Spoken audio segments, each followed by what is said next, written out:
Hello, ഞാൻ ഒരു റെസിപ്പിയാണ് കേട്ടോ കാണിക്കുന്നത്. അപ്പോൾ ഇത് ഞാൻ യൂട്യൂബിലൊക്കെ കണ്ടിട്ട് ഉണ്ടാക്കണം എന്ന് വിചാരിച്ചിട്ട് കുറേ നാളായിട്ടുള്ളൊരു റെസിപ്പിയാണ്. അപ്പോൾ ദേ വഴുതനങ്ങ ചെറിയ കഷ്ണങ്ങളായിട്ട് കനം കുറഞ്ഞിട്ട് റൗണ്ടിൽ അരിഞ്ഞിട്ടുണ്ട്.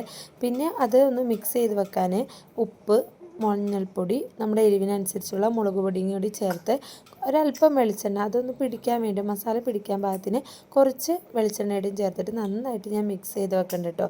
എന്നിട്ട് ആ മസാലയിലേക്ക് അരിഞ്ഞ് വെച്ചിട്ടുള്ള ബ്രിഞ്ചാളും കൂടി ഇട്ട് നന്നായിട്ട് മാഗ്നേറ്റ് ചെയ്തെടുക്കാം. അതിന് കുറച്ച് നേരം മാറ്റി വെച്ചതിന് ശേഷം നമുക്കത് ഫ്രൈ ചെയ്തെടുക്കാം കേട്ടോ. അതിനൊരു ചട്ടിയിലേക്ക് വെളിച്ചെണ്ണ ഒഴിച്ചിട്ട് ഈ ബ്രിഞ്ചാളൊക്കെ ഇട്ട് കൊടുത്തത് ഞാൻ ഫ്രൈ ചെയ്തെടുക്കാം കേട്ടോ.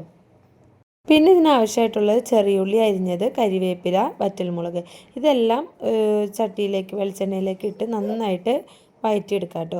ഒരു ബ്രൗൺ കളർ ആവുന്ന വരെയും വഴറ്റിയിട്ട് അതിനകത്തേക്ക് ആവശ്യമായിട്ട് തുള്ളി ഉപ്പും മഞ്ഞൾപ്പൊടിയും മുളക് പൊടിയും കൂടി ചേർത്ത് നന്നായിട്ട് മിക്സ് ചെയ്ത് ആ മസാലയുടെയൊക്കെ പച്ചമണം മാറുന്നവരെ മിക്സ് ചെയ്യുക. അത് കഴിഞ്ഞ് ഗ്യാസ് ഓഫ് ചെയ്തതിന് ശേഷം തൈര്, നല്ല കട്ടി തൈര് ഒഴിച്ചെടുക്കാം കേട്ടോ. ഗ്യാസ് ഓഫ് ചെയ്യണം കേട്ടോ. അത് കഴിഞ്ഞ് ആ പൊരിച്ച് വെച്ച ബ്രിഞ്ചാളും കൂടി ഇട്ട് കൊടുത്താൽ നമ്മുടെ കറി ഇവിടെ റെഡി ആയിട്ടുണ്ട്. എല്ലാവരും ട്രൈ ചെയ്ത് നോക്കുക.